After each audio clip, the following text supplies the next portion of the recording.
Bonsoir à toutes et à tous. On m'a demandé de faire l'introduction de cette conférence, donc je le fais. Alors je me présente, je suis Jean-Yves Moello, je veux dire j'ai une double casquette. Je suis Jean-Yves Moello, président de l'association Bretagne Grand Migrateur, et je suis également adjoint à la mairie de Pont-Scorff.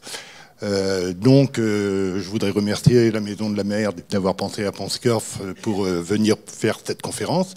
Tout naturellement, lorsque ce thème a été mis au programme, on a pensé à Pont-Scorff parce que je ne sais pas si vous êtes tous du coin, mais bon, vous savez qu'au Bas-Pont-Scorff, il y a une station de comptage des poissons migrateurs, donc, et en particulier station de comptage qui sert aux études sur l'espèce saumon atlantique, plus précisément. Vous allez voir Gaël et Anthony qui vont peut-être se présenter eux-mêmes. On peut leur remercier déjà d'avoir fait le déplacement de Rennes. Hein. C'est pas facile, hein, comme on a dit tout à l'heure. Et donc, ils vont vous présenter ce système sur les poissons migrateurs. Alors forcément, il y a l'espace marin et également l'espace eau douce. Et puis, vous allez voir que c'est quelque chose d'assez complexe, hein, puisque... avoir un poisson qui s'adapte à l'eau douce et avoir un poisson qui s'adapte en même temps à l'eau de mer, c'est pas toujours évident. Donc ils vont vous présenter ça. Je ne connais pas la présentation, c'est pour ça que je ne peux pas le dire plus, mais je pense que ça va être intéressant, hein, connaissant Gaël et Anthony, je pense que ça va être très intéressant. Et donc je pense aussi qu'il y aura un débat, vous pourrez poser des questions par la suite là-dessus. Donc voilà, je ne sais pas qui commence.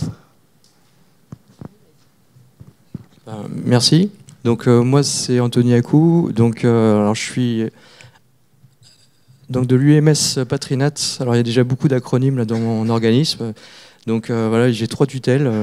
Je suis mon employeur, celui qui me paye, c'est l'Agence française de biodiversité. Mais je suis aussi sous la tutelle du CNRS et du Muséum national d'histoire naturelle où j'étais avant. Donc voilà, donc c'est l'UMS Patrinat et on est en charge de travailler sur les conventions des mers régionales, sur les directives européennes qui traitent du milieu marin, et je suis particulièrement investi dans tout ce qui est poissons migrateurs. Donc, et moi, Gaëlle Germis, de l'association Bretagne Grand Migrateur. Donc nous, c'est plus simple, hein. On a j'ai un seul employeur. Par contre, en termes de financement, vous allez voir, c'est complexe aussi. Donc déjà, juste pour bien comprendre qui nous sommes. Donc l'association Bretagne Grand Migrateur, c'est une association qui a été créée en 2018 en fait, sachant que au départ elle était sous une autre forme et on peut dire qu'elle a été créée à partir de 95. Donc l'association Bretagne Grand Migrateur, c'est déjà une association qui a plus de 23 ans. Nous sommes une petite structure puisque nous sommes 2 salariés à temps plein. Donc moi je suis basée à Rennes et ma collègue est basée à Quimper. Et vous allez comprendre pourquoi on est si peu en fait pour s'occuper de cette thématique si vaste. Donc notre association, effectivement, elle est composée de 4 membres actifs qui sont les 4 fédérations de pêche pour la protection des milieux aquatiques et la promotion du loisir pêche.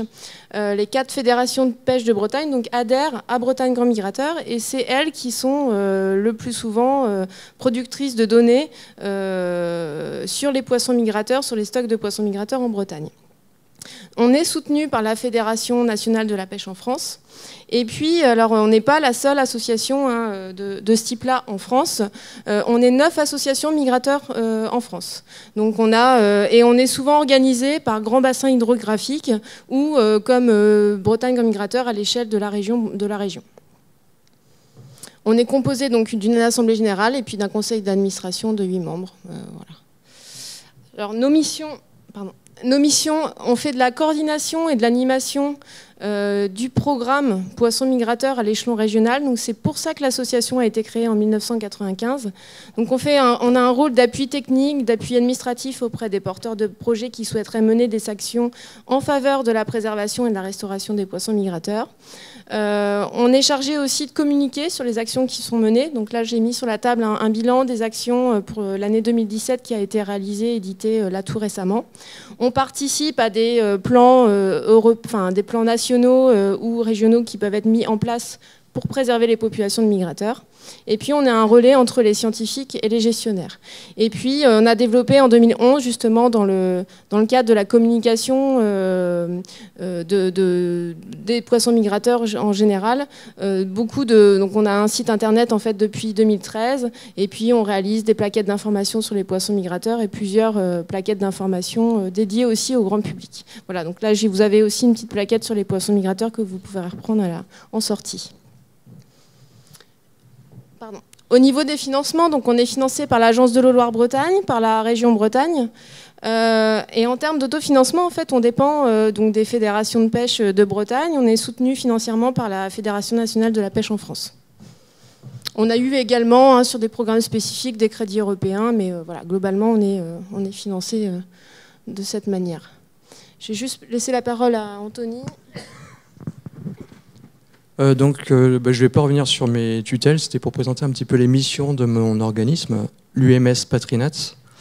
Donc c'est une structure qui a été créée, qui est récente, qui date de 2017. Donc on est 107 agents, et moi je travaille particulièrement dans l'équipe directive milieu marin, qui se focalise sur la conservation de la biodiversité marine, avec des missions de surveillance et d'évaluation du bon état écologique, par composante. Donc on peut étudier des espèces, des habitats ou des écosystèmes.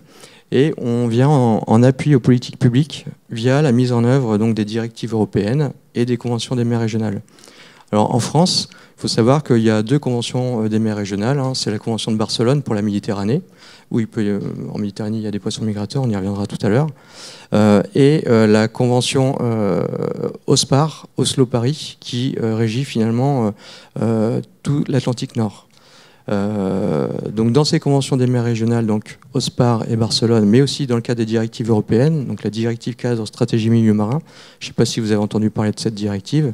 En fait, c'est tous les États membres en Europe qui ont un objectif de conservation du milieu marin, avec un bon état écologique qui doit être atteint d'ici 2020, à savoir demain. Et donc là, on est un peu loin du compte, mais en tout cas, les choses avancent. Et donc dans mon équipe, on est là pour trouver des indicateurs du milieu, de l'état écologique du milieu marin, et en particulier des poissons migrateurs. Tout ça pour dire que les migrateurs, ils ont une place de choix dans ces directives européennes, DCSMM, directive cadre stratégie milieu marin, DCE, directive cadre sur l'eau, DHFF, directive habitat faune flore, et aussi des conventions des mers régionales, OSPAR et Barcelone, parce que les migrateurs amphihalins sont des formidables indicateurs de la connexion du milieu marin avec les fleuves qui s'y jettent. Donc voilà, donc les amphihalins, c'est vraiment des espèces très réglementées et qui sont souvent bien présentes dans les annexes de ces mers régionales ou de ces directives. Merci. Alors on va revenir sur... pardon. Je veux bien. On va revenir sur des notions, sur des définitions, avant de commencer dans le sujet qui nous concerne ici. Alors, déjà, en termes d'espèces, ce qu'il faut bien comprendre, c'est que la plupart du temps, en fait, les zones de reproduction, de croissance, de refuge ne sont pas forcément au même endroit. La particularité des poissons migrateurs, c'est que eux, en fait, ils migrent entre l'eau douce et la mer. Donc, c'est vraiment une spécificité qui leur est propre. Ils vont même jusqu'à réaliser des migrations qui vont être dépendantes des saisons. Donc, en fonction des espèces de poissons migrateurs, effectivement, on va avoir l'anguille qui va migrer toute l'année. Quant à la lamproie marine, elle va remonter et arriver sur nos rivières plutôt en avril-mai. Le saumon, à côté de ça, lui, il a plusieurs périodes de migration, puisqu'il y a 2 fractions de population de saumon en Bretagne, les castillons et les saumons de printemps. Donc les saumons printemps migrent et arrivent sur nos rivières au printemps, les castillons arrivent un petit peu plus tard.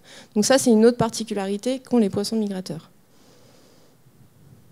Ils ont l'obligation effectivement de nager dans les 2 sens, c'est-à-dire qu'en fonction des poissons migrateurs, il y en a qui vont devoir remonter à l'amont des rivières pour rejoindre les zones de croissance, les zones de reproduction comme le saumon. Ils vont devoir réaliser des migrations de montaison. À l'inverse, il y a d'autres poissons migrateurs qui vont devoir rejoindre comme l'anguille, les zones de reproduction qui, elles, vont être en mer des Sargasses. Donc là, de toute façon, sur l'ensemble de leur cycle de vie, les populations de poissons migrateurs doivent faire effectivement des migrations de montaison et de dévalaison. Donc ça, c'est une autre particularité qu'ils ont et une autre difficulté aussi. Donc juste un peu de sémantique. Donc là, la migration vers la mer, on dit qu'elle est catadrome. Et la migration vers la rivière, on dit qu'elle est anadrome. Donc je ne sais pas si c'est des notions ou des mots que vous avez déjà vus, mais voilà. Alors on ne dit pas qu'une espèce est catadrome ou anadrome, on dit qu'une espèce est thalassotoque quand elle se reproduit en mer, donc c'est le cas de l'anguille, et on dit une espèce qu'elle est potamotoque quand elle réalise sa reproduction en rivière. Voilà, donc c'est des... Bon. Et après, le point commun de toutes ces espèces et de ces poissons migrateurs, c'est qu'ils sont tous amphihalins. Donc on parle, voilà, avec des termes un peu plus précis, on dit que c'est des poissons migrateurs amphihalins. Alors les potamotoques, qui sont-ils? Donc c'est des poissons qui se reproduisent en rivière et qui grandissent en mer. La migration anadrome ou la montaison est effectuée pour la reproduction en rivière et la migration catadrome ou la dévalaison, on utilise les deux termes, est réalisée pour rejoindre les zones de croissance en mer. Donc là, en espèces potamotoques, on a le saumon atlantique, qui est bien connu de nos rivières bretonnes, la truite de mer, un petit peu moins abondante en Bretagne, mais on la retrouve pas mal sur les côtes, les côtes normandes. On a également les aloses, donc ici la grande alose dans la majorité des cas, mais aussi un peu d'alose feinte. On a la lamproie marine. On peut avoir aussi, alors la lamproie fluviatile, on en parle très peu en Bretagne, ça reste très marginal. Et puis on a également les perlans, hein, qui est une espèce potamotoque également. Alors les potamotoques, donc la lamproie marine, donc là je vais vous présenter un petit peu le cycle biologique de chacune des espèces pour bien comprendre de quoi on parle. Donc la lamproie marine, c'est pas un poisson en fait, hein, ça fait partie de la famille des agnates. On les introduit dans les poissons migrateurs, mais c'est pas tout à fait vrai. La lamproie marine reste en moyenne 5 à 7 ans en rivière et elle réalise sa croissance en mer entre 1 et 4 ans. Le stade juvénile des lamproies marines est appelé amocète, donc c'est dans cette phase-là qu'on la retrouve le plus souvent dans nos rivières. Et on les voit également en période de reproduction sur les frayères lamproies marines en mai-juin. Donc c'est vrai que je ne sais pas si vous avez l'occasion de voir ce spectacle, mais c'est vraiment très intéressant et très surprenant de voir des lamproies marines se reproduire, puisqu'en fait ils ont la capacité de déplacer les blocs. Donc ils vont fabriquer leur nid en déplaçant des blocs, des cailloux, pour ensuite y pondre leurs œufs. Alors je suis désolée, je passe assez vite, mais on pourrait... Voilà, je vais essayer de limiter aussi pour avancer et puis qu'on parle du sujet qui nous intéresse ici. On a les aloses. Donc les aloses, elles passent assez peu de temps en rivière. Donc elles seraient plus liées à des poissons d'eau de mer, puisqu'en fait elles passent beaucoup plus de temps en mer dans l'ensemble de leur cycle biologique. Elles passent entre 2 et 6 ans en mer pour grandir. En rivière, en fait, on les voit à 2 stades. Donc, au stade jeune, à l'oson, quand ils sont à l'oson, on les voit très peu, en fait, puisque on a d'ailleurs beaucoup de difficultés à échantillonner des alosons sur nos rivières. A priori, il resterait très peu de temps en fait en rivière. Donc souvent les aloses, on voit plutôt les adultes en fait qui reviennent dans nos rivières pour se reproduire. Et là, les aloses ont la particularité quand elles se reproduisent de réaliser des bulles. C'est-à-dire que le mâle et la femelle vont faire un cercle autour de l'eau pour féconder la femelle. Et c'est un spectacle assez surprenant qui se réalise surtout la nuit. Donc là, c'est pareil, hein, pour les gens qui sont intéressés, c'est un joli spectacle à voir. Et puis on a certaines zones qui sont caractéristiques en Bretagne où les aloses se reproduisent. Alors c'est souvent malheureusement à l'aval d'obstacles, puisqu'en fait les aloses n'ont pas de capacité de saut, par exemple, contrairement au saumon.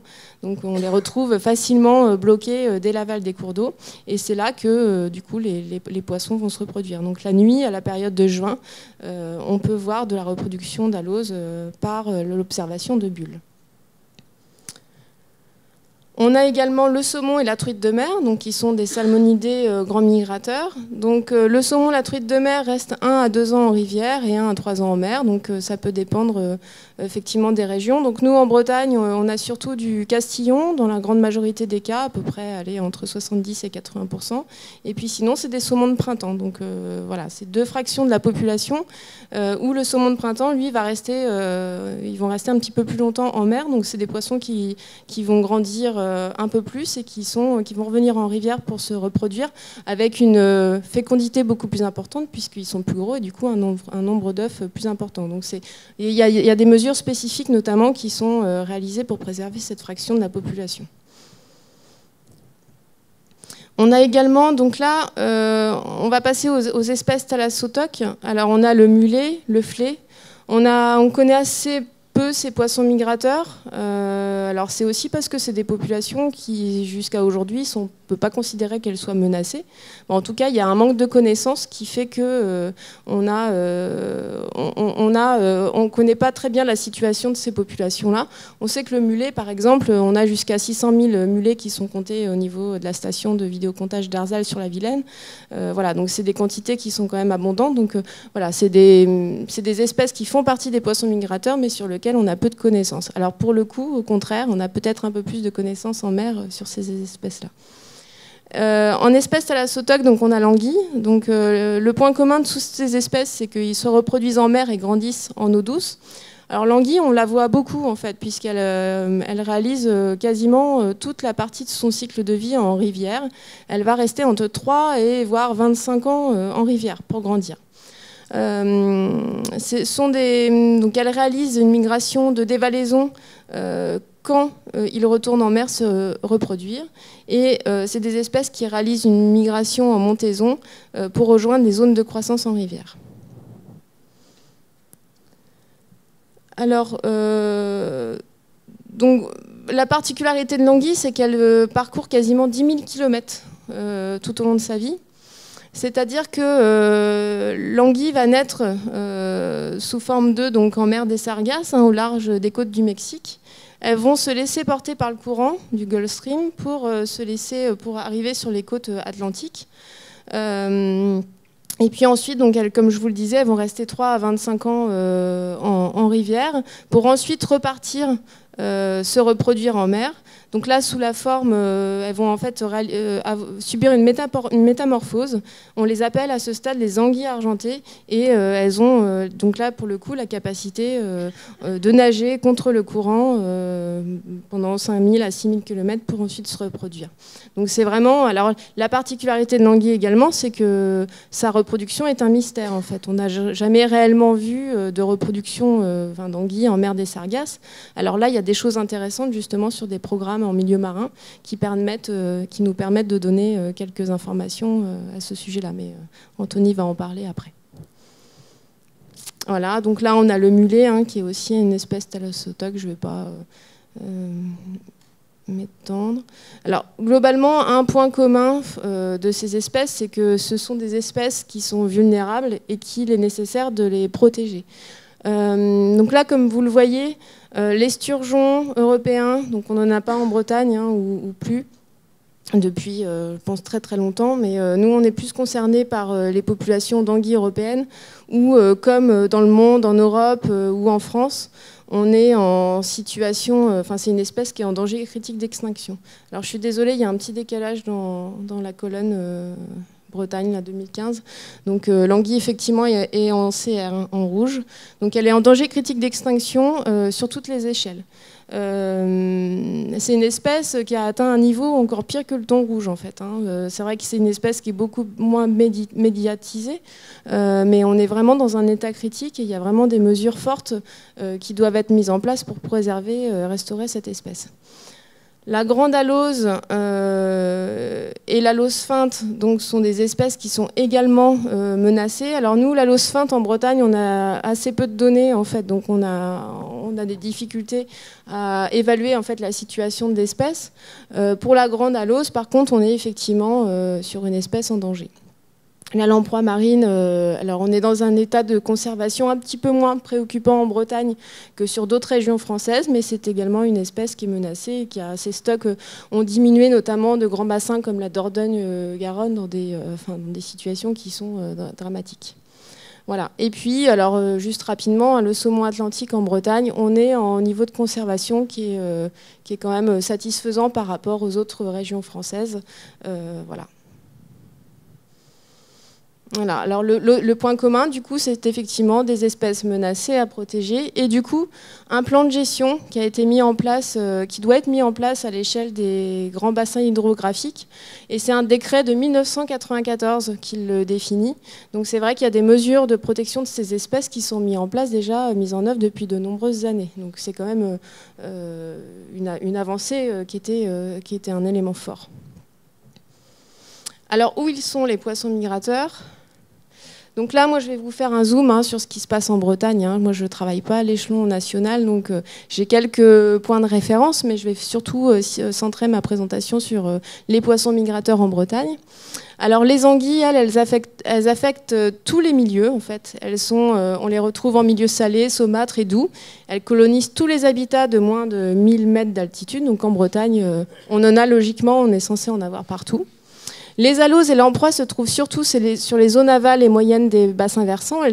Comme elles ne savent pas sauter, elles sont très vite limitées à l'aval des cours d'eau en lien avec la présence des obstacles en fait, qui limitent leur migration de remontée. Et puis on a des saumons et truites de mer qui migrent, elles, pour rejoindre les zones amont des rivières pour s'y reproduire et grandir une partie de leur vie. Donc là, c'est des espèces qui ont particulièrement besoin d'atteindre les zones amont des rivières. Donc la particularité de la Bretagne, c'est que le réseau hydrographique est dense. On a assez peu de nappes en Bretagne, donc du coup, on a un réseau d'eau superficielle qui est vraiment important. On a des côtes littorales qui sont vraiment importantes également. Donc tout ça, tous ces éléments-là font qu'on a une situation privilégiée pour accueillir des poissons migrateurs. On a une situation très différente en fait entre l'ouest et l'est de la Bretagne.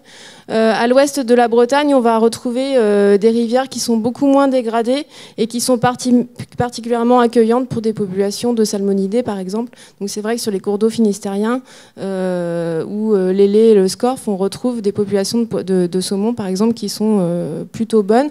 À côté de ça, sur la Vilaine, on n'a pas de saumon en fait. L'habitat est moins propice en fait à accueillir des populations de ce type. Alors comment se répartissent-ils ? Là, c'est des cartes d'aire de répartition des poissons migrateurs en Bretagne que je vais vous présenter. Donc ici, c'est la présence des populations de grande alose sur les cours d'eau bretons. Donc les populations d'alose en Bretagne, ça concerne plus particulièrement la Vilaine, le Blavet et l'Aulne, voilà, qui sont des cours d'eau, des grands cours d'eau qui sont favorables à l'accueil des populations de grande alose. Pour le saumon, donc là vous voyez un réseau hydrographique avec des cours d'eau, de nombreux cours d'eau qui peuvent accueillir des populations de saumon. C'est entre à peu près 25 rivières bretonnes qui sont recensées en Bretagne qui peuvent accueillir de saumon. Ça représente quand même 1200 km de linéaire, donc c'est quand même important. Juste pour avoir un élément de comparaison par rapport à la situation au XVIIIe siècle, on a perdu quand même quasiment 60% en fait, du linéaire qui était colonisé il y a 200 ans. Donc voilà, on a une situation qui est quand même privilégiée en Bretagne. Pour autant, on est dans une situation qui est quand même qui est moindre par rapport à ce qu'il y avait à l'époque. La lamproie marine, donc là, vous voyez sur la carte, l'aire de répartition de la lamproie marine se limite surtout à l'aval des cours d'eau. On a des belles populations de lamproie marine sur des cours d'eau comme le Couesnon, la Vilaine, l'Ailée, le Scorff. Voilà, donc sur ces rivières-là. Et puis l'anguille, là, je n'ai pas fait une situation des populations d'anguilles en Bretagne, mais en tout cas, on est censé la retrouver partout. En Bretagne, vous voyez qu'on a une situation privilégiée avec des densités, des abondances d'anguilles, notamment sur tout le long de la côte littorale, qui sont importantes par rapport au reste des cours d'eau. Alors, les études qui sont effectuées pour mieux les connaître. Donc moi, je vais parler seulement de la partie eau douce, la partie rivière. C'est là qu'on a le plus de connaissances, en fait, et sur lequel on travaille depuis déjà de longues années pour mieux connaître ces populations de poissons migrateurs. Donc, pardon. Donc en eau douce, leur vie est vraiment bien connue. Alors en 1994, décret Amphi-Alain pour préserver les populations de saumon avec un programme, un plan de gestion des poissons migrateurs. La Bretagne n'y a pas échappé et du coup il y a eu un besoin de connaissance des populations de poissons migrateurs qui s'est fait sentir avec un besoin de connaissance pour mieux les gérer en fait. De là, il y a eu tout un travail qui a été fait par l'ensemble des acteurs pour répondre en fait aux besoins du plan de gestion. Alors le plan de gestion des poissons migrateurs, il va apporter en fait des mesures de gestion et derrière préconiser en fait des suivis qui doivent être mis en œuvre pour mieux gérer les populations. Dans ce cadre-là, Bretagne Grand Migrateur a notamment un rôle de coordonner les actions au niveau régional et on va se faire le lien entre les scientifiques et les producteurs de données. Donc là, il y a tout un programme poissons migrateurs qui a été mis en œuvre en Bretagne pour suivre l'aire de répartition et l'abondance des populations de migrateurs. Donc tout ce que je vous présente, en fait, c'est des données qui sont acquises depuis près de 20 ans et qui sont centralisées au niveau régional pour les valoriser et les utiliser comme outil d'aide à la décision. On va avoir aussi des suivis de dynamique de population qui vont être réalisés pour mieux comprendre les populations de migrateurs. Ça va être le cas par exemple du programme scientifique qui est mené sur le SCORF pour la population de saumon en particulier. Ces données vont permettre de réaliser des évaluations des pressions qui peuvent être associées par exemple à la pêche. Et puis on va faire tout un travail aussi derrière de valorisation, de centralisation des données pour les mettre à disposition du public et puis les mettre à disposition aussi des gestionnaires qui vont derrière prendre les mesures de gestion.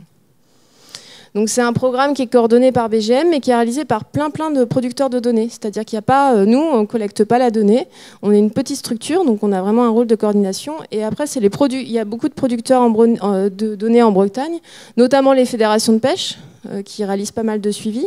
On va avoir aussi des collectivités comme l'EPTB Vilaine, l'institution, anciennement institution d'aménagement de la Vilaine qui va collecter des informations sur les poissons migrateurs sur la Vilaine.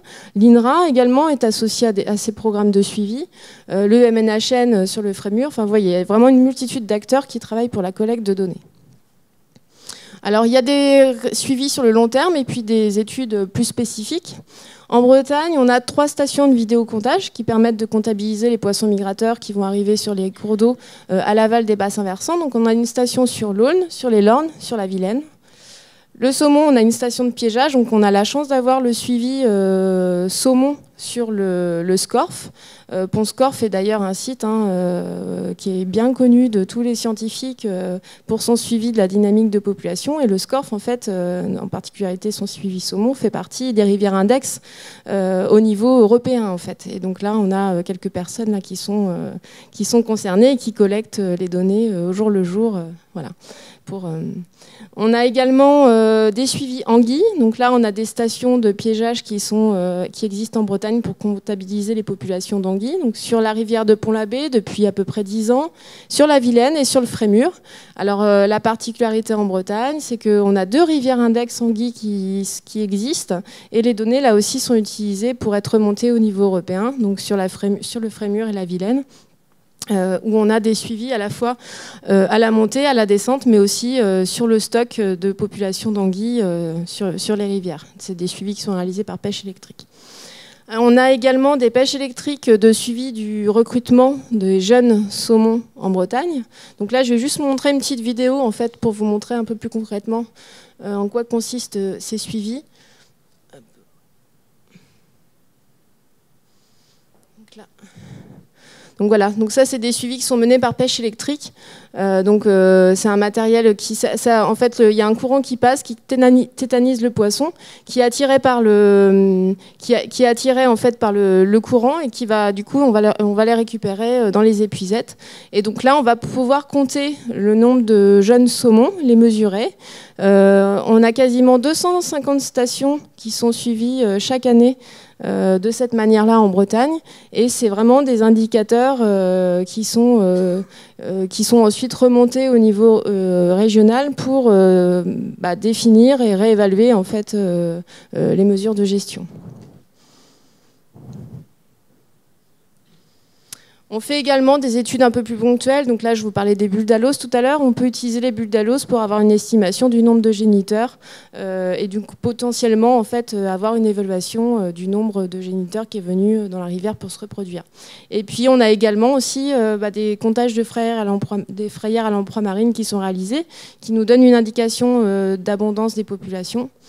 Et puis, on réalise également des cartographies des habitats de jeunes saumons sur les cours d'eau bretons.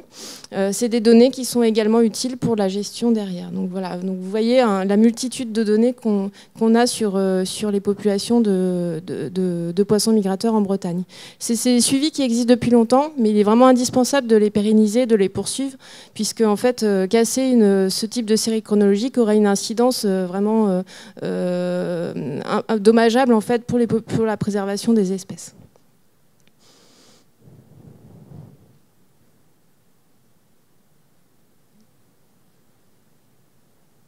Donc l'ensemble de ces données, on essaye de les collecter au niveau régional, de les restituer du mieux possible et tout en essayant de vulgariser un petit peu l'information.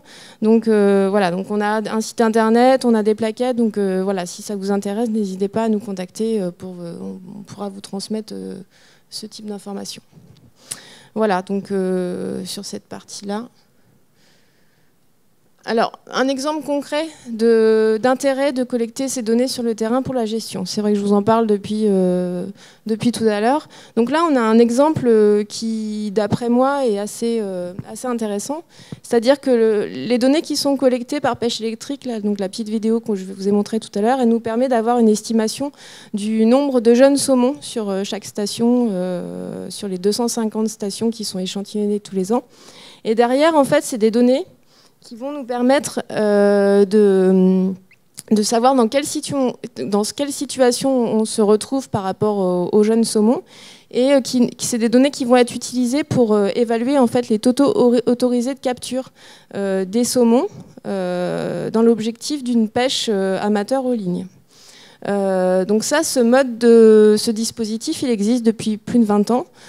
Pour ceux qui connaissent, la pêche, en fait, les quotas de capture de saumon en Bretagne sont gérés par des TAC. Voilà. Donc les TAC sont obtenus à partir d'un modèle qui a été réalisé à l'époque par l'INRA et le Conseil supérieur de la pêche, qui est aujourd'hui l'Agence française pour la biodiversité. Et ils utilisent en fait les données de recrutement de jeunes saumons pour estimer ces TAC sur chaque rivière bretonne. Donc on a un TAC qui est différent par bassin versant et qui peut être différent d'année en année, en fait, en fonction de l'état de la population. Ces données sont intéressantes puisqu'on va également travailler à des échelles un peu plus larges, comme ici à l'échelle du bassin Loire-Bretagne, pour estimer par exemple les mortalités des saumons dans les turbines. Voilà. Donc typiquement, on a utilisé les données d'indice d'abondance saumon, on a utilisé les données de cartographie des habitats juvéniles de saumon pour avoir une idée des mortalités que peuvent subir notamment les smolts, donc les saumons qui dévalent et qui retournent en mer dans les turbines.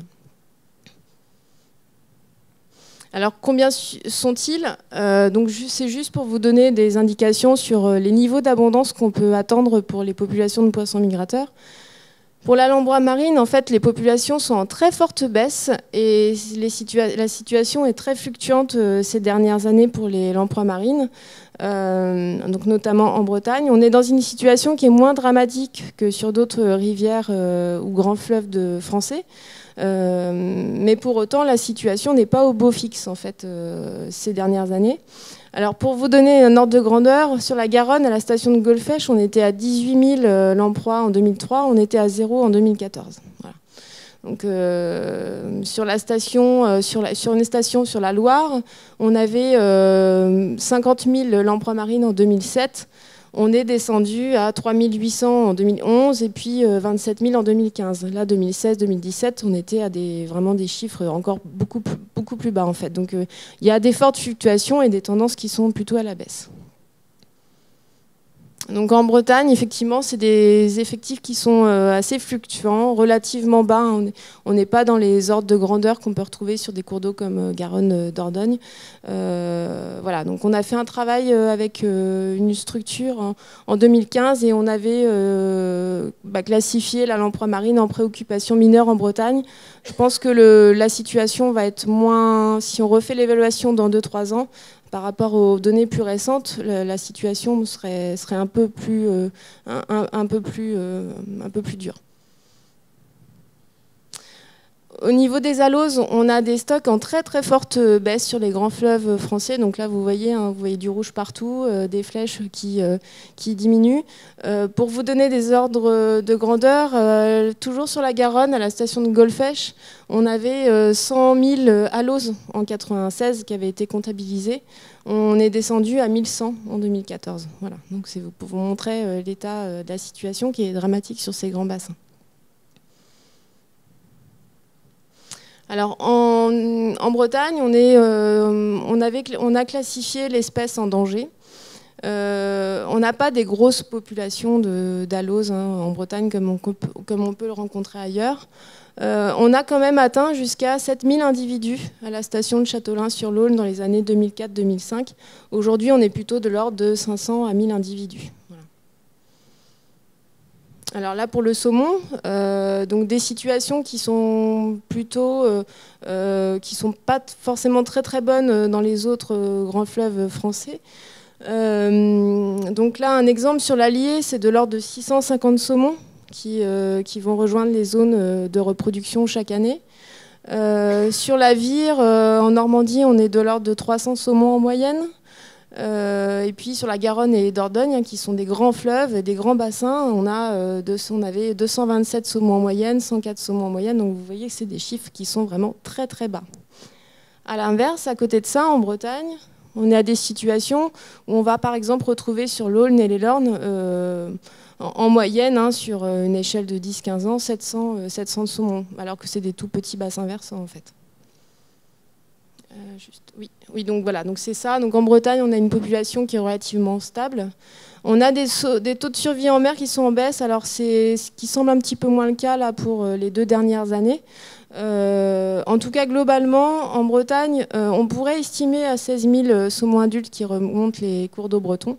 Donc bon, ça reste des estimations, on n'a pas les chiffres, on n'a pas compté tous ces poissons, mais avec l'ensemble des données qui sont acquises, on a quand même une idée de la population.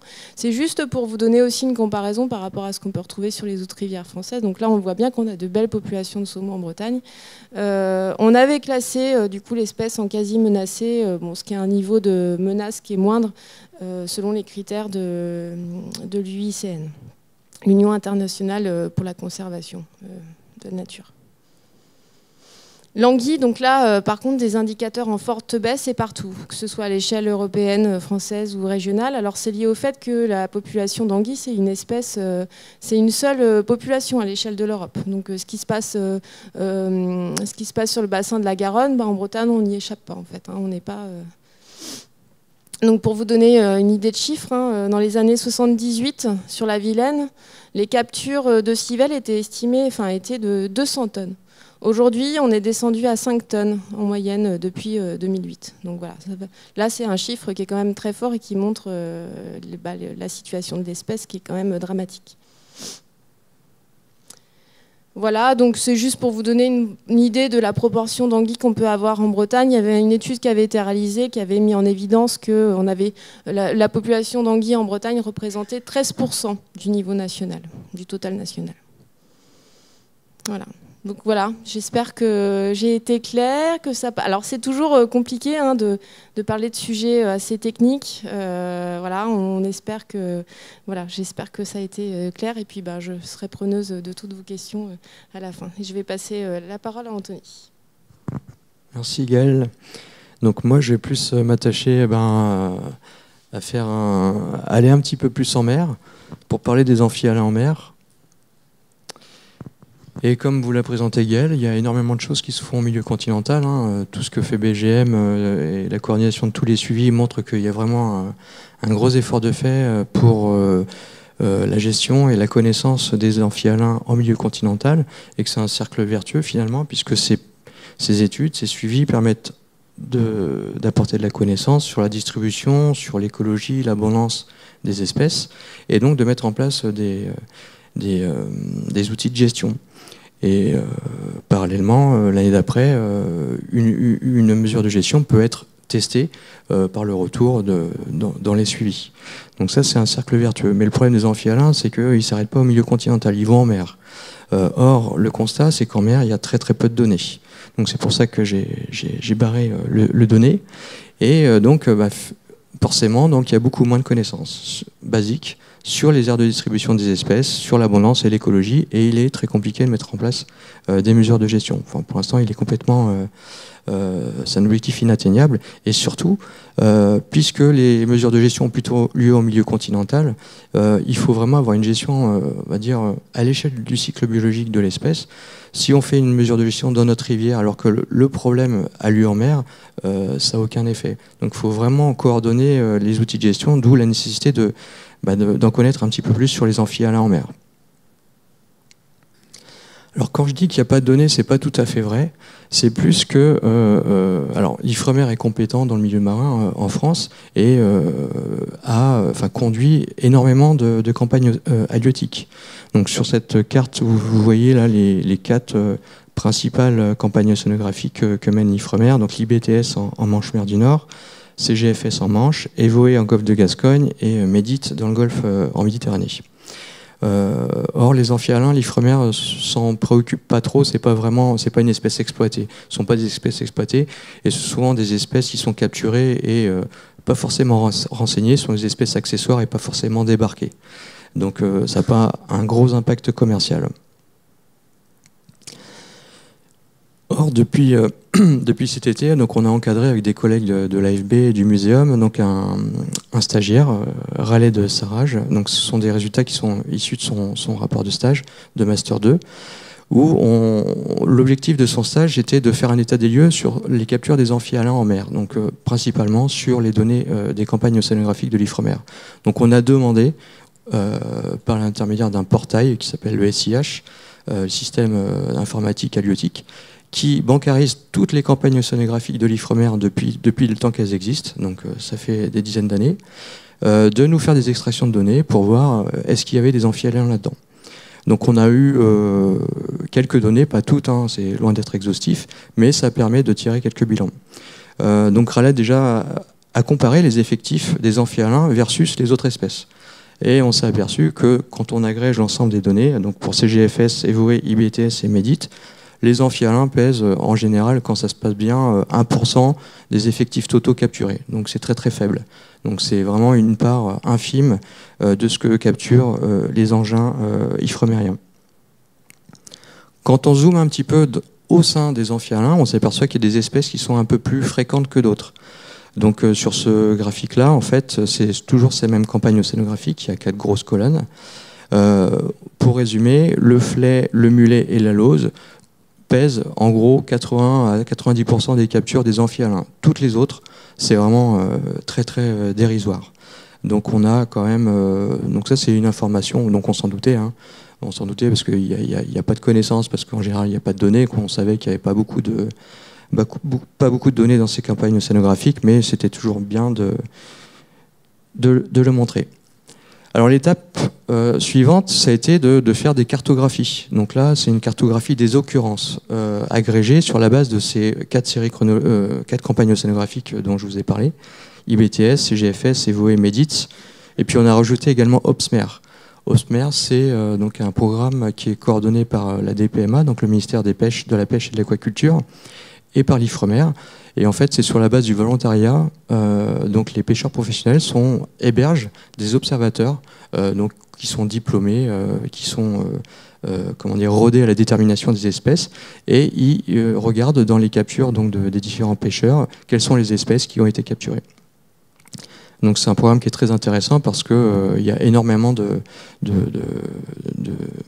pêche et de captures qui sont faites par le biais de ce programme-là.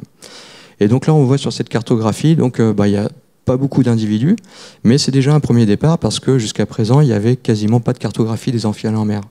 Alors pour certaines espèces, ça se pique plutôt bien, parce que par exemple les lamproies, comme l'a dit Gaël tout à l'heure, les lamproies sont sur un hôte, donc ça peut être un requin pèlerin, un grand pélagique, et si l'hôte est capturé par un filet, la lamproie direct, elle se détache de l'hôte, donc elles sont jamais capturées par les chaluts. Mais là, en agrégeant quand même des séries chronologiques importantes, on a pu comptabiliser de mémoire ces 30 à 40 lamproies marines. Alors les lamproies marines, ce sont les points, enfin les croix bleues là, entourées, cerclées de bleu. Donc on voit qu'elles peuvent être assez loin. Donc ça c'est toujours intéressant. Donc c'est la première fois que ça s'est montré. Donc au large de la Bretagne, là, à vrai dire, il n'y a pas grand-chose. On a un petit peu d'anguilles là en mer Celtique, au large de la pointe du Raz, assez loin. Donc voilà, j'irai pas plus loin sur cette cartographie, mais tout ça pour vous dire que finalement, ça c'est une première, donc on part de vraiment très loin. C'est-à-dire qu'on n'est pas capable de faire des cartographies des amphiales en mer. Donc là, c'est la même cartographie, mais pour les 3 espèces qui sont un peu plus fréquentes, enfin plus occurrentes, donc à savoir le flet, le mulet et les aloses. Donc on a des aloses feintes, ce sont les points rouges en Méditerranée, donc ça c'est assez connu. Les triangles noirs, ce sont donc les mulets porcs, le lizard ramada, donc il y en a quand même beaucoup donc, dans le golfe de Gascogne, et avec du flet pas mal donc en moche. Avec d'ailleurs des résultats un peu déstabilisants parce que le flet en général il n'est pas au-delà de 50 mètres de profondeur, et là on s'aperçoit qu'il peut être beaucoup plus profond, donc là ça nous pose un doute, on ne sait pas si ce sont des erreurs de détermination ou bien des erreurs de saisie. Comme ce sont des données qu'on récupère, voilà, il y a un travail d'intercalibration à réaliser. Mais ça, ce sont des occurrences brutes, donc un point c'est un individu ou plus. Donc on n'a pas l'effort de pêche n'est pas comment dire modélisé, donc ça peut être différents types de chaluts à différentes périodes, quelles que soient les saisons, quelles que soient les années. Donc ce sont vraiment des cartographies brutes. Ce ne sont pas des aires de distribution. Ce que je veux dire par là, c'est que quand il y a une occurrence, donc une capture, ça c'est factuel, elle a été capturée. Par contre, si elle n'a pas été capturée, ça signifie pas forcément qu'elle est absente. C'est peut-être aussi que l'engin n'est pas adapté, que la période n'est pas adaptée, que la profondeur n'est pas adaptée. Donc tout ça, il faut avoir recours à du travail de modélisation pour avoir une idée fine de l'aire de distribution des espèces. Alors c'est ce qu'a fait donc le stagiaire Khaled Sarraj dans le cadre de son M2. Il a choisi une espèce, le mulet porc, lizard ramada, pour une raison simple, parce que déjà il y avait suffisamment de données. Pour faire de la modélisation, il faut quand même un petit peu de données, sinon le modèle a beaucoup de mal à prédire de l'occurrence quand il y a beaucoup de zéros, enfin une très grande majorité de zéros. Et il a fait tourner un modèle et il a trouvé que dans ce modèle, le principal facteur qui expliquait l'occurrence du mulet porc, c'était la saison. Donc ça peut paraître logique par rapport à ce que a dit Gaël tout à l'heure, par rapport au cycle biologique du mulet. C'est une espèce thalassotoque, donc il se reproduit en mer. Et on s'aperçoit sur ce graphique-là, notamment au printemps, l'occurrence est relativement faible en Garonne d'Ordogne. Donc quand c'est bien vert, c'est que l'occurrence est très forte. En été, c'est à peu près statu quo. Par contre, en automne, donc dans le graphique en bas à droite, on s'aperçoit qu'il y a énormément d'occurrences de mulets porcs à cette saison-là, en automne. Et qu'en hiver, c'est un peu moins. Donc on imagine qu'il y a des mouvements avec l'eau douce qui font que ça explique ces différentes occurrences au cours de la saison.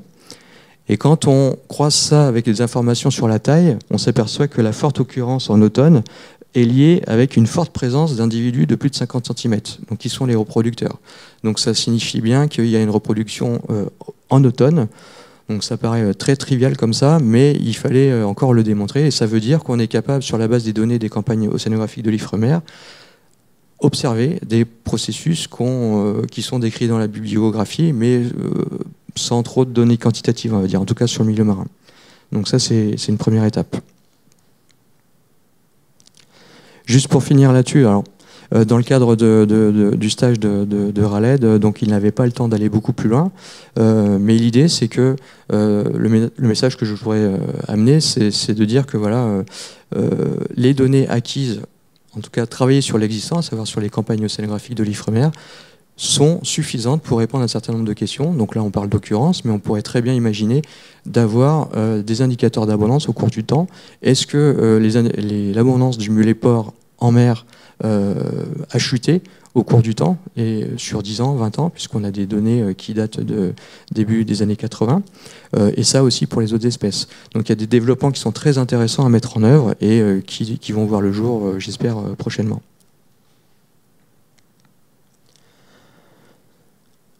Alors là, c'est pas que je change de sujet, mais je change de méthode. Donc pour travailler sur les amphihalins, soit on se base sur l'existant. Une autre méthode possible, c'est aussi d'avoir recours à des méthodes de marquage-recapture. Donc là, ce sont des résultats qui ont eu lieu au cours d'un programme européen qui s'appelle ILIAD, qui signifie European Eels in the Atlantic et Assessment of their Decline. En fait, l'objectif de ce programme européen, c'est à tenter de reconstruire la route de migration des anguilles argentées quand elles repartent en mer. Gaël a décrit tout à l'heure le cycle biologique et donc a bien décrit la zone de reproduction supposée de la mer des Sargasses, donc au large des Caraïbes, là où il y a tous les points d'interrogation. Alors, comme l'a dit tout à l'heure Gaël, effectivement, il n'y a eu aucune anguille argentée, en tout cas aucun reproducteur, qui a été observé sur cette zone de reproduction-là. On sait que c'est la mer des Sargasses parce que les campagnes océanographiques qui ont été faites depuis 1900, les années 1900, ont permis la capture de leptocéphales. Donc des jeunes larves qui ressemblent à des feuilles de saule, qui font quelques millimètres de longueur. Et plus on s'éloignait d'un point, plus l'abondance des leptocéphales était faible. Et donc par triangulation, on a pu, en tout cas c'était un chercheur danois, donc Johannes Schmidt, a pu démontrer que l'aire de reproduction supposée de l'anguille, c'était la mer des Sargasses. Sauf que depuis 100 ans, il y a eu beaucoup de campagnes océanographiques et tout le monde a échoué pour capturer des adultes en phase de reproduction dans cette zone. Donc il y a encore un vrai mystère. Donc l'objectif de ce programme européen était de dire, puisqu'on n'arrive pas à capturer des reproducteurs sur la mer des Sargasses, pourquoi ne pas équiper des anguilles qui sortent de nos rivières bretonnes et de la Loire ou d'ailleurs, pour les suivre au maximum de ce qu'on peut, pour voir où elles vont. C'était l'objectif de ce programme. Et ben c'est ce qui a été fait, et donc donc c'est le professeur Éric Fintin qui a conduit donc ce programme-là, où on a coordonné l'échantillonnage et le marquage de ces anguilles pour des anguilles de la Loire. Et ces anguilles ont été marquées donc avec ces pop-up tags. Donc voilà, ce sont les pop-off satellite tags, on appelle ça des PSAT. Donc vous voyez, c'est quand même assez gros. Donc pour ça, il fallait sélectionner des grosses anguilles de plus de 2 kg. Donc en Loire, on a sélectionné des grosses anguilles. Parce qu'évidemment, ça peut poser des problèmes de drague. Enfin, c'est-à-dire qu'il y a un peu d'air dedans, donc ça peut modifier le comportement de nage. Donc voilà. Donc il y avait des limitations, on va dire, techniques. Mais les avancées technologiques font que ce type de tag devrait sortir en 2 fois ou 3 fois plus petit, plus léger dans les années qui viennent. Enfin, ça ne devrait pas tarder à sortir. Et donc ces pop-up tags ont une batterie interne. C'est pour ça qu'ils sont gros d'ailleurs. Et ils enregistrent la température et la profondeur toutes les 2 minutes. Et à une date programmée, le pop-off remonte à la surface. Donc il est relargué il remonte à la surface puisque le signal satellitaire ne passe pas dans la colonne d'eau. Il faut absolument que le pop-off remonte à la surface pour transmettre toutes ces données. Pour équiper donc le pop-off sur l'anguille, donc il y avait un système qui a été mis au point par un Danois. Donc là on voit donc c'était voilà un système à mettre en place, une sorte de sac à dos qui passe dans les chairs. Donc c'est pas anodin comme opération quand même. Donc il y a eu un approvisionnement en anguilles qui a été fait. Donc à gauche, là où vous voyez des pêcheries qui ont eu lieu en Irlande. Donc c'est le Loch Nice de mémoire.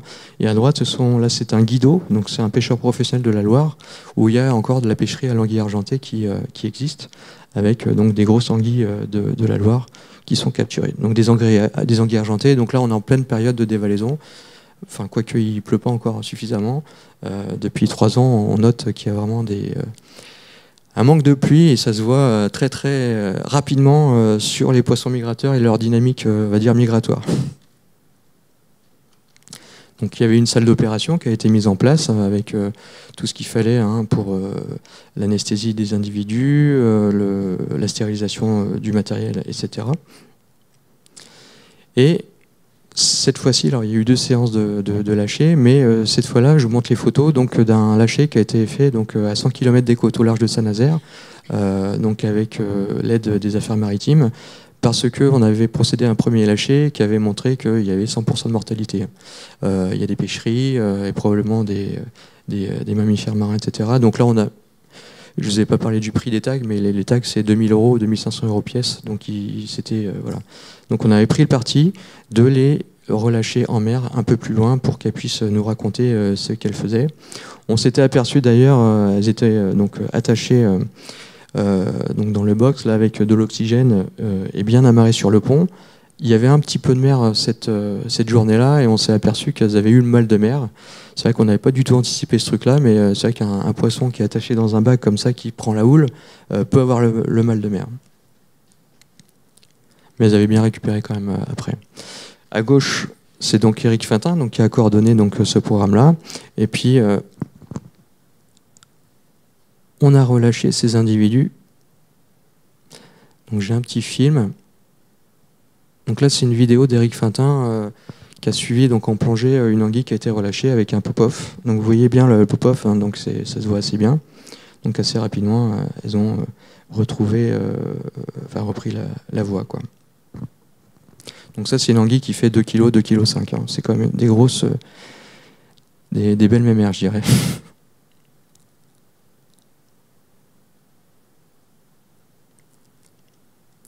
Alors, quelle route empruntent-elles? Donc, on les a laissées partir et puis elles nous ont comment dire, les pop-off ont transmis au satellite. Alors ça, c'était géré par des Suédois, donc les données. Donc, où est-ce que les pop-off sont remontés? Donc, tous les points rouges, ce sont des remontées de marques satellites.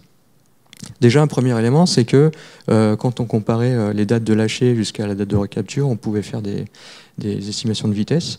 Et on s'est aperçu qu'en moyenne, les anguilles faisaient par jour entre 25 et km par jour, ce qui est déjà pas mal. Alors sur ce graphique-là, ne sont pas représentées donc, des anguilles qui ont été marquées donc, en Suède, mais c'était une des questions notamment des collègues suédois, notamment de savoir par où les anguilles argentées passaient. Est-ce qu'elles empruntaient le sud de l'Angleterre ou elles passaient vraiment au nord? Donc là, les données ont confirmé qu'elles passaient vraiment au nord. Ensuite, on s'aperçoit que sur les points rouges, donc les anguilles d'Irlande et de la Loire, donc il y a vraiment, elles longent le talus continental. Bon, on appelle ça la voie atlantique, hein, c'est vraiment un titre d'illustration. Puisque parallèlement, ensuite, on a des collègues méditerranéens, donc l'université de Perpignan, qui ont fait le même programme et ont montré également qu'elles empruntaient le canal de Gibraltar pour sortir le détroit de Gibraltar, pardon, pour sortir de la Méditerranée. Et que le tout convergeait vers un point, en tout cas un point de rencontre des Açores. Et c'est là que l'histoire se termine, puisque les autonomies de la batterie ne permettaient pas d'aller beaucoup plus loin. Mais en tout cas, la dernière anguille qui a été entendue, voilà, c'est celle qui est au nord des Açores, au nord-est. Donc si on montre la carte de l'Atlantique, donc on est quand même encore bien loin de la mer des Sargasses, hein, il reste encore à peu près 3 000 à 4 000 km. Donc voilà, les Açores, c'est le petit encadré rouge et jaune. Les Sargasses sont quand même beaucoup plus loin. Donc le mystère reste entier. Et probablement que voilà, les développements technologiques permettront d'ici quelques années d'aller un petit peu plus loin encore là-dessus. Mais ce programme aussi a permis des avancées intéressantes sur la façon dont a migré. Donc ici, vous avez je ne sais pas si ça va marcher. En fait, tous les individus ont un patron de migration qui est assez similaire. Vous avez sur ce graphique-là, donc à gauche, la profondeur, le nombre de jours en bas, et l'axe des Y, c'est la température, donc qui est en rouge. Ce qu'il faut juste voir pour l'instant, c'est que toutes les anguilles, vous voyez, elles font des mouvements de profondeur. Donc elles font des mouvements entre 500 et 700 mètres. Le jour, elles sont au fond de l'eau, et la nuit, elle remonte. Et ça, tous les jours. 2 fois par jour. Donc on appelle ça des migrations nictémérales. En fait, c'est comme du plancton. Et tous les individus avaient ce patron de migration-là. Donc ça, c'était très intéressant. Parce que ça pose des questions. À quoi ça sert? Pourquoi donc on a essayé de répondre à ces questions-là. On a quelques idées. Par exemple, c'est que l'anguille argentée, quand elle repart de notre rivière, elle n'est pas encore c'est une adolescente, elle n'est pas encore mature, elle n'est pas prête à se reproduire. Il y a des verrous hormonaux qui bloquent sa maturation des gonades. Et ce sont des gradients de température et de profondeur qui vont déverrouiller ces verrous hormonaux et provoquer la maturation des gonades. Donc une anguille, si vous prenez une anguille argentée qui sort du scorf pour aller en mer, en dévalaison, donc à cette période-là, si vous pesez son poids des gonades, c'est 2% de son poids total du corps. Si elle est en phase de reproduction, et ça on le sait puisque des anguilles japonaises ont été capturées sur la zone de reproduction ou dans le cadre d'études expérimentales, on sait que les gonades, ça peut représenter 80% du poids du corps. Donc ça passe de 2% à 80%, donc c'est une femelle et un vrai sac à œufs, quoi. Donc voilà, ce sont des adolescentes, et ces gradients de température et de pression permettent de la maturité des gonades. Pas que, c'est sûrement aussi un comportement de fuite, parce que c'est une espèce qui est, comme on va le voir, fortement prédatée. C'est probablement un moyen aussi d'optimiser sa survie. Alors sur cet exemple-là, donc c'est l'anguille à 0, 52, 62. Donc on voit qu'il y a un patron assez cohérent jusqu'à un moment où là, la température monte très fort avec des grosses variations de profondeur. Donc elle passe de la surface quasiment à 700 mètres de profondeur très très rapidement. Donc là, ce qui se passe, c'est que y a eu la prédation. Donc, alors, c'est pas moi c'est des résultats qui sont issus du programme. Ce sont les collègues suédois qui ont travaillé là-dessus. Mais toute l'idée était de savoir qui est le prédateur. Donc déjà, une façon de savoir, c'était de voir où est-ce que le tag avait été, relargué. Donc c'était une anguille, le tag a été recapturé comme assez loin des côtes. Donc ça mettait quand même de côté assez rapidement tout ce qui était veau marin ou phoque, etc. Et par rapport donc, aux histoires thermiques des mammifères marins, donc ils ont regardé les températures internes de tous les mammifères marins. Le seul qui était potentiellement prédateur, c'était un globicéphale. Et ça apportait des informations très intéressantes sur le comportement de nage du globicéphale, puisque c'était, je ne dis pas que c'était pas connu, mais en tout cas ça n'a pas été montré comme ça, c'est qu'il était capable plusieurs fois par jour de faire des plongées à 700 mètres et revenir à la surface très très facilement. Donc voilà, ça c'est des résultats un peu inattendus qui découlent de ce programme-là. Et voilà, j'en ai fini là-dessus. Donc voilà, l'idée sur ces amphis à mer, le message que je voulais faire passer, c'est que contrairement au milieu continental et par rapport à tout ce que fait BJM, c'est que sur le milieu marin, les amphihalins, il reste tout à faire. Et donc il y a vraiment un gros besoin pour avoir une gestion durable de ces espèces, parce que c'est des véritables indicateurs d'état de santé de nos écosystèmes marins et d'eau douce, que c'est vraiment des espèces qu'il faut prendre en compte et qu'il faut mieux connaître. Merci. Bonsoir. Je voulais savoir si on relâche les anguilles aux Açores, ce qu'elles deviennent, si c'était possible, quoi, de relâcher les Açores avec les petites, les anguilles avec pas les anguilles, oui, les anguilles aux Açores avec les petites sondes. Si après on ne pouvait pas les suivre plus loin que les Açores. Si, possiblement. Le problème, c'est que quand on fait du marquage, même un pit tag, c'est vrai qu'on n'a pas parlé de pit tag, c'est aussi une méthode qui est très intéressante pour suivre des individus, quoi. C'est tout petit, mais un marquage, quel qu'il soit, c'est jamais anodin, quoi. Et donc après, en mettant les anguilles tout de suite aux Açores, on court-circuite quand même une grande partie a priori du couloir de migration, et on est un peu en incapacité de savoir quel impact ça pourrait avoir sur son comportement. Est-ce que c'est un comportement qui est lié au biais expérimental ou pas? Donc l'idée, c'est quand même de réduire au maximum, on va dire, l'empreinte de l'homme sur, en tout cas sur le marquage, sur le comportement. Donc là, ça poserait des problèmes en plus, peut-être d'éthique aussi. En plus, là, on avait déjà suffisamment de biais, déjà avec le pop-off qui est quand même assez gros. Et bon, il y a un article qui est passé, mais les reviewers, tout de suite, on dit avec des marques comme ça, comment voulez-vous avoir une histoire vraie de comment migrent les individus? Donc voilà, il y a des biais. Donc le but, c'est vraiment de limiter au maximum ces biais-là, quoi. Moi j'ai une question sur, vous avez montré la décroissance vertigineuse des populations. Est-ce que si on faisait un moratoire, enfin, je sais pas, si on empêchait toute pêche sur ces espèces, est-ce qu'il y aurait une reconstitution des stocks? Et est-ce qu'il n'y a pas un moment où, à partir d'un certain niveau, on n'arrivera de toute manière plus à refaire gonfler les stocks, puisqu'il y a quand même une pression de prédation sur ces poissons? Est-ce qu'à un moment, c'est pas fini, quoi? Je vais parler de l'anguille parce que c'est l'espèce que je connais la mieux. Il y a un plan de gestion, donc Gaël en a parlé. Le plan de gestion anguille, c'est déjà le cas. Hein. La pression de pêche a été fortement diminuée. C'est moins 60%, il me semble, depuis une petite dizaine d'années, je dirais. Donc l'effort de pêche a vraiment été diminué. Et pour autant, alors, il y a eu un sursaut il y a 2-3 ans.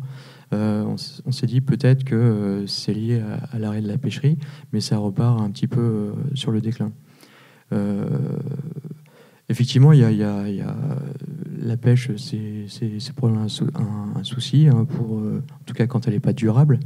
Mais le problème des migrateurs amphibien, c'est qu'ils exploitent énormément d'habitats, et c'est qu'il n'y a pas que la pêche qui est une pression.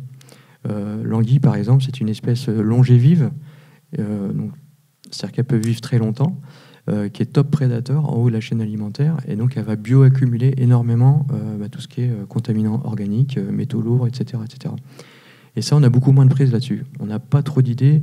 Il y a des groupes européens qui s'y mettent, mais on n'a pas trop de recul là-dessus sur dans quelle mesure la dégradation de la qualité des rivières peut avoir un impact sur la reproduction des amphialins, sur l'anguille, et je pense aussi sur les autres espèces amphialines. Et c'est toute la difficulté des amphialins, c'est qu'il ne faut pas un seul levier, sinon ça serait trop facile. Si on arrêtait toute la pêche, probablement que ça repartirait, j'en sais rien, j'ai pas de réponse. Mais probablement qu'il faut aussi agir sur l'ensemble des pressions qui s'appliquent sur l'ensemble du cycle biologique, en eau douce et en mer, et dans les estuaires aussi. Les zones de transition qui sont très, très, où il y a beaucoup de pression, quoi. Le bouchon vaseux, par exemple en Loire, la pêche, effectivement, les turbines, voilà, c'est vraiment la difficulté. Mais pourtant, il faut agir, et c'est vrai que la diminution de l'effort de pêche est un levier qui est utilisé. Ça, il n'y a pas de souci. C'est un peu plus de la politique, là, on va dire. Et c'est clair que la pêche, par exemple sur l'anguille, il y avait un moratoire qui avait été demandé par la pêche amateur. Hein. Mais on sait bien qu'il y a des lobbies derrière tout ça, puisque ça fonctionne que comme ça actuellement. Hein, et que la pêche, par exemple, en Bretagne, je parle de la Bretagne, ceux que je connais, hein, par exemple sur Ardal, quoi. Hein. C'est vrai que sur Ardal, c'est quand même scandaleux quand Gaël dit qu'il y a quelques années, c'était 200 tonnes qui étaient capturées, qu'on est rendu à 5 tonnes, et qu'on laisse actuellement passer dans la passe à poissons d'Ardal, dans la station de comptage. Actuellement, il y a quoi, 6 kilos 6 kilos des années qui passent. On laisse 6 kilos de civelle rentrer dans la Vilaine pour aller reproduire, pour aller fournir le cours d'eau. Donc on voit bien qu'il y a un problème. Il y a eu un autre problème, c'est que les populations d'Alos, il y a quelques années, on n'en avait presque pas en Bretagne. Pourquoi, là aussi, il doit y avoir des facteurs, je sais pas moi, climatologiques, où on a commencé à voir la Lose arriver, il y a une vingtaine d'années, vers 2000. Hein. On a commencé à voir la Lose arriver en Bretagne, coloniser nos cours d'eau. Par exemple, nous, sur le Scarf, on n'en avait jamais vu. À partir de 2003, je crois que la première, une à l'autre qui se présente, une qui s'est trompée. Puis non, il y a eu quelques-unes par la suite. Il y a de la plus grosse année, je crois que c'était 2005, l'année de sécheresse, là où il avait fait très très chaud, là, où il y avait eu 300 ou 400 individus qui étaient arrivés. Sur le Blavet, il n'y en avait jamais eu. Sur le Blavet, à une période, on va au printemps, là, on croit qu'on est dans une pisciculture, il y en a partout. Et puis sur la Vilaine également, ça revenait. Et là, encore, il y a une pêche professionnelle qui s'est installée. À partir du moment que les effectifs avaient commencé à augmenter, ils étaient rendus à 7000. Vers là, je crois. Ils étaient rendus à 7000. Il y a une pêche professionnelle qui s'est mise en place. Il y a 3 pêcheurs qui se sont mis à pêcher la Lose. Résultat, bon, On est retombé à 2000 ou quelque chose comme ça. Et depuis l'année dernière, on a repris, par rapport justement au plan de gestion, au COGEPOMI, Comité de gestion des poissons migrateurs, on a repris des mesures pour interdire la pêche de la lautre à une certaine période, de façon à laisser les géniteurs entrer en eau douce, quoi. Et puis là, ben, pop, ça augmente tout doucement de nouveau. Et c'est vrai que c'est un gros problème. Mais là, derrière ça, ben, à Arzal, les civeliers, c'est quoi? C'est 70, 80 bateaux, c'est quelque chose comme ça, quoi. Hein. Ça veut dire que si on interdit pêcher, hein, le kilo de civelle à 300 € le kilo, c'est sûr que... Alors, pour le saumon, quelque part, les TAC qui ont été mis, les autorités de capture en eau douce, justement, c'est de la gestion, c'est de la pure gestion, hein, de façon à laisser un nombre de géniteurs dans le cours d'eau, une limite de conservation de l'espèce, quoi. Hein. Alors les TAC, par exemple sur le SCORF, les saumons de printemps, qui sont les plus importants, c'est 42 poissons qui ont le droit d'être pris, quoi. Hein. C'est pas beaucoup, hein, c'est 42 poissons qui ont le droit d'être pris. Une question, c'est dans votre suivi de la migration, ce serait le paramètre de l'évolution du climat avec la température, la pluie, que ce soit en mer ou particulièrement à terre, où c'est plus sensible. Et un deuxième, c'est la qualité de l'eau. Est-ce que ça fait beaucoup de choses, beaucoup de paramètres à suivre, mais est-ce que ça va être pris en compte? Oui, ça l'est. Parce que donc, le programme Iliad dont j'ai parlé avait aussi un volet sur la qualité des anguilles argentées en Europe. Donc là, on a été prendre des anguilles sur 12 sites européens, des anguilles argentées.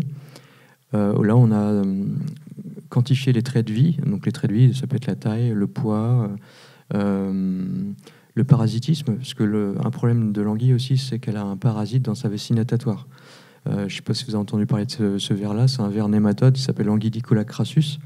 Et en fait, c'est un ver qui a été introduit, qui vient de l'anguille japonaise et qui est présent donc, en Europe depuis les années 80, je dirais. Et maintenant, tous les sites en France et en Europe sont impactés. Donc, il y a pas très peu d'anguilles qui n'ont pas de ce ver-là. Et il pose des gros soucis, c'est que la vessie natatoire, elle est complètement, c'est un vrai gruyère. Et donc, on se demande, avec une vessie natatoire, avec une migration océanique, ça devient un peu compliqué. En plus que c'est un ver qui est un petit peu hématophage, donc ça baisse les quantités énergétiques, etc. Donc, c'est un gros souci, ce ver. Mais dans le cadre de ce programme Iliad, donc on a mesuré les métaux lourds, les PCB. Le problème, c'est que on va chercher des contaminants. On a des doses de contaminants, mais après, on ne sait pas ce que ça veut dire, quoi. On peut, à la limite, s'aligner sur des taux de consommation. Quand il y a des arrêts PCB, par exemple, comme dans le Rhône, les poissons dans le Rhône ont été interdits de commercialisation à des niveaux de PCB qui étaient tels parce que l'ANSES avait fait des études sur l'impact sur la consommation humaine. Mais nous, en tant que biologistes, quand on veut avoir l'idée d'un impact d'un contaminant, quel qu'il soit, sur la capacité de migration d'individus, c'est des suivis très compliqués parce que ça joue sur plusieurs années. On ne sait pas trop comment ça marche, donc ça demande beaucoup d'analyses et de méthodes expérimentales qu'on n'a pas jusqu'à présent. Mais bon, on a quand même essayé de faire et on a essayé de voir les doses qu'on pouvait observer. Et déjà, ce qu'on s'est aperçu, c'est qu'il n'y avait pas une anguille qui était exempte, qui n'avait rien en Europe. Il n'y en avait pas une. Donc ça, c'était un peu dramatique, et avec des anguilles qui, pour nous, même si on n'a pas ces valeurs seuil référence, nous font penser qu'elles n'ont aucune chance de pouvoir se reproduire.